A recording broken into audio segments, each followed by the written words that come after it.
मडगाव गोवामधील 21 दिवसांच्या गणपती बाप्पांचा विसर्जन सोहळा आणि त्यातील हे काही क्षण मी तुमच्याशी शेअर केलेले आहेत. चला तर मग आजच्या व्हिडिओला सुरुवात करूयात. नमस्कार मंडळी, मी किरण तुमचं स्वागत करते माझ्या चॅनलवर. तर चला आता बघूयात मेथीच्या भाजीची रेसिपी. तर इथे मी मेथी व्यवस्थित स्वच्छ धुवून निवडून घेतलेला आहे आणि त्यानंतर कांदा, हिरवी मिरची आणि लसूण घेतलेला आहे आणि शेंगदाण्याचा कूट. सगळ्यात आधी तेल गरम करून घेतलेलं आहे. त्यामध्ये फोडणीसाठी मिरची, कांदा आणि लसूण घेतलेला आहे. आणि हो, आज मी ही भाजी जी आहे शेंगदाण्याचा कूट घालून बनवणार आहे. कधी कधी मी यामध्ये मुगाची डाळ देखील घालते, पण आज शेंगदाण्याचा कूट घालून बनवणार आहे.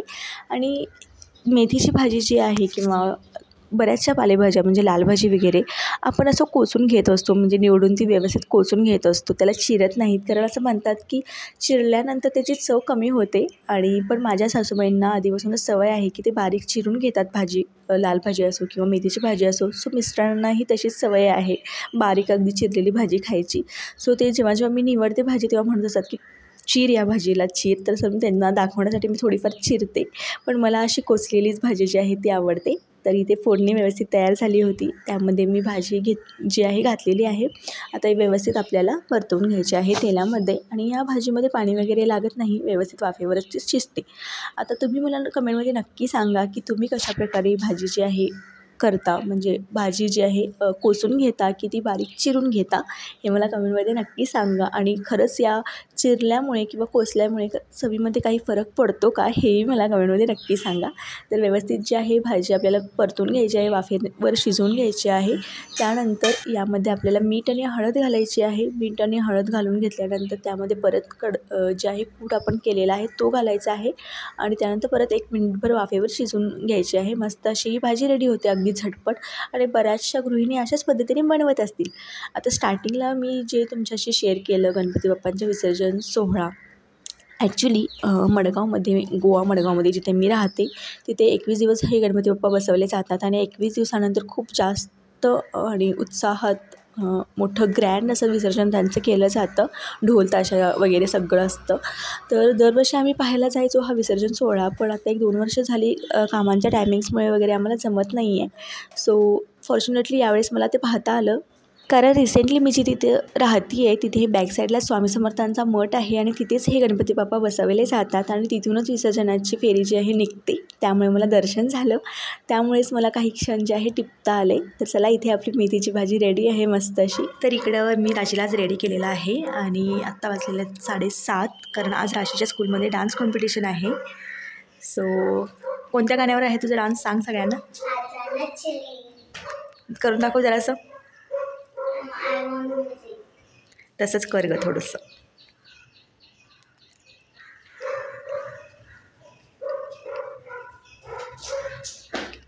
राशीला स्कूलला पाठवलं आणि त्यानंतर माझी घरची सगळी कामं आवरली होती. आणि आज हे मला एक्स्ट्राचं काम जे आहे करायचं होतं ते म्हणजे माझे मनी प्लांट्स आहेत ना, त्यांचं पाणी मला चेंज करायचं होतं. गावावरून आल्यापासून ते मी चेंजच केलं नव्हतं. त्यानंतर बघू शकता इथे मी जे आहे हे माझं मनी प्लांटचं होल्डर जे आहे, पॉट जे आहे, ॲक्च्युली हा ना मेकअप स्पंज जे असतात त्यांचं कंटेनर होतं आणि ते मी ॲज अ पॉट जे आहे वापरलेलं आहे. आणि ते खूप जास्त घाण झालं होतं. पण माझ्याकडे जे ब्रश असतात ना बॉटल वगैरे साफ करायचे, ॲक्च्युली ते आता माझ्याकडे सध्या नाही आहेत. सो एक एक्स्ट्राचा टूथब्रश होता, त्याने मी ते साफ करते आहे आणि मग पाणी वगैरे चेंज करून घेईन सगळ्या मनी प्लांट्सचं. कारण वरचेवर ते पाणी चेंज करणं खूप जरुरी असतं. आणि इकडे रुही कॅमेरामध्ये काहीतरी दाखवण्याचा प्रयत्न करत होती, ॲक्च्युली ते व्यवस्थित कॅप्चर नाही झालं. आणि हो, आज राशीची कॉम्पिटिशन आहे, डान्स कॉम्पिटिशन, स्कूलमधलीच कॉम्पिटिशन आहे. ॲक्च्युली वरचेवर तिच्या स्कूलमध्ये अशा प्रकारच्या कॉम्पिटिशन होत असतात, dance, fancy dress, story telling वगैरे, स्पीच वगैरे. त्यामुळे काय होतं, मुलांचा जो स्टेज फिअर असतो तो जातो आणि एक कॉन्फिडन्स त्यांच्यामध्ये निर्माण होतो. सो खूप बरं वाटतं. आणि ती मला विचारण्याआधीच ती आपलं नाव देऊन आलेली असते कॉम्पिटिशनसाठी. आणि ही गोष्ट मला तिच्यातली खूप जास्त आवडते, कारण तिला प्रत्येक गोष्टीमध्ये भाग घ्यायचा असतो. आणि मी ही स्कूलमध्ये अशीच होते. ॲक्च्युली माझेच गुण तिच्यात उतरलेत असं मला वाटतं.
निरागसपणे लहान मुलं खेळत असतात आणि त्यांना खेळताना पाहताना खूप छान वाटतं, बरं वाटतं. आणि ॲक्च्युली हा जो सेट आहे फ्रूट सेट राशीला नाही रुहीला पूनमने गिफ्ट केला आहे, birthday gift. So thank you Poonam.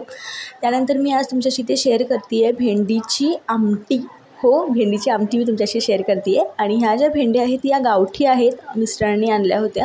Actually आपल्याकडे ज्या काटेरी भेंड्या भेटतात त्याप्रमाणे या नाही आहेत. थोडेफार याला काटे होते पण तितके नव्हते जितके आपल्या इकडे असतात. आपल्याकडची थोडी वेगळी असते आणि त्याची चव देखील वेगळी असते. तर ह्या गावठी भेंड्या आहेत, आपण जी भाजीला वापरतो भेंडी त्याप्रमाणे त्यापेक्षा थोड्या वेगळ्या असतात या, आणि मोस्टली यांची आमटी बनते.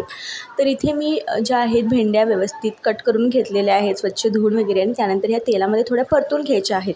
त्यानंतर इथे थोडंसं खोबरं, थोडंसं जिरं, लसूण आणि कोथिंबीर घेतलेली आहे. यांची पेस्ट आपल्याला करून घ्यायची आहे.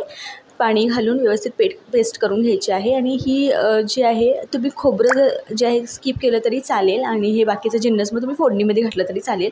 पण इथे मी थोडंसं थिकनेस येण्यासाठी आमटीला खोबऱ्याचं वाटण जे आहे ते घालते आहे. तुम्ही नॉर्मल अशी बनवली तरी चालेल विदाऊट खोबरं. तर इथे आपले जे आहे पेस्ट पण तयार रेडी झालेली आहे आणि त्यानंतर भेंड्या देखील आपल्या परतवून झालेल्या आहेत. आता या भेंड्या मी काढून घेते आणि खूप चविष्ट अशी लागते ही आमटी. तुम्ही नक्की ट्राय करा. आणि मी लहानपणापासून आमच्या एक काटेरी भेंडी असतात त्याची आमटी खात आली आहे आणि त्याची देखील चव खूप मस्त असते. मोस्टली माझ्या आजीच्या हातची जी आहे भेंडीची आमटी खूप आवडते मला, आंबट तिखट अशी. आणि त्यानंतर इथे तेल गरम करून घेतलेलं आहे सेम कढईमध्ये मी. त्यानंतर इथे मी कांदा घालते आहे आणि कांदा तुम्ही स्किप देखील करू शकता. कांद्याऐवजी फक्त तुम्ही लसूण घातलं तरी चालेल फोडणीमध्ये. इथे मी कांदा आणि थोडंसं लसूण घालणार आहे ठेचून. ऑलरेडी थोडा लसूण मी वाटणामध्ये घातलेला आहे, सो इथे थोडाच मी लसूण घालणार आहे.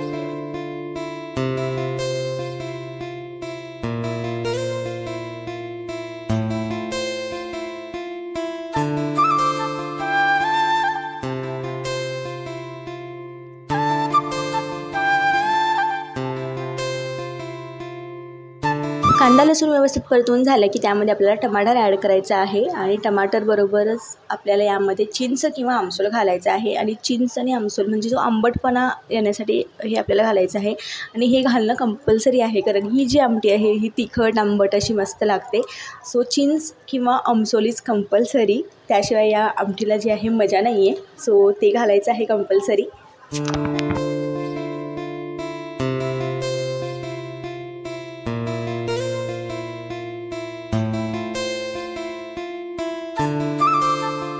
त्यानंतर आपले बेसिक मसाले म्हणजे मीठ, हळद, लाल तिखट हे सगळं घालायचं आहे.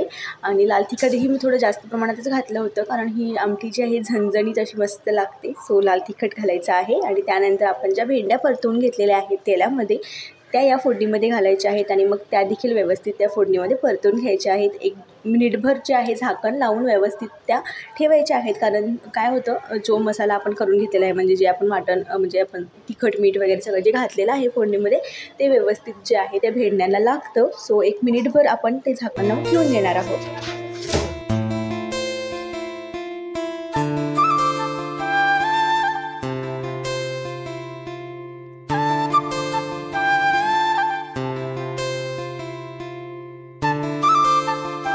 तर आपण या भेंड्यांची आमटी बनवतो आहे. तर पाणी ॲड करण्यासाठी ना मी इथे हे पाणी गरम करायला ठेवते आहे. आणि मोस्टली तुम्ही गरम पाण्याचाच वापर करा. थंड पाणी घातलं तरी काही हरकत नाही आहे, पण गरम पाणी घातलेलं बरं, कारण त्याची चव टिकून राहते त्यासाठी. तर त्यानंतर व्यवस्थित आपल्या भेंड्या परतून झाल्या आहेत. आता आपण हे जे वाटण करून घेतलेलं आहे, अगदी कमी प्रमाणात मी खोबरं घेतलं होतं. जास्त खोबरं घेतलं की मग ती गोवन पद्धतीची बनून जाईल, पण मला तितकंच खोबरं घातलेलं जास्त नाही आवडत.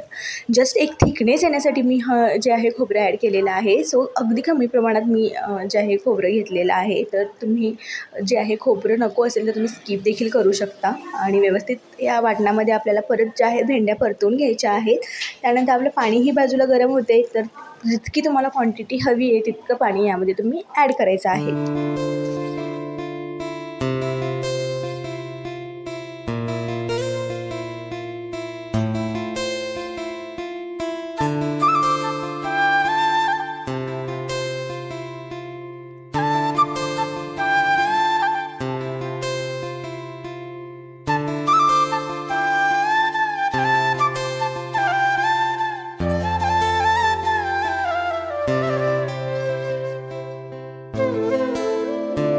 तर इथे मी बघू शकता मिक्सरच्या भांड्यामध्येच गरम पाणी जे आहे ॲड केलेलं आहे आणि बाजूचा सगळा मसाला मी काढून त्या परत आमटीमध्ये घालते आहे. आणि हा आपल्या सगळ्याच गृहिणींचा स्वभाव असतो, थोडं देखील आपल्याला वेस्ट घालायचं नसतं आणि प्रत्येकजण असंच करत असतील, मला माहिती आहे. तुम्ही देखील असंच करता का मला कमेंटमध्ये नक्की सांगा. आणखी 1-2 मिनटं आपल्याला आमटी व्यवस्थित उकळून घ्यायची आहे.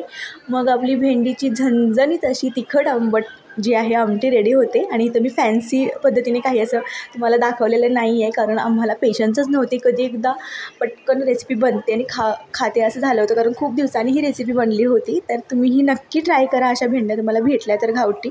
तर चला, आजचा ब्लॉग तुम्हाला कसा वाटला हे मला कमेंटमध्ये नक्की सांगा. परत भेटूया नवीन एका ब्लॉगमध्ये. तोपर्यंत बाय बाय.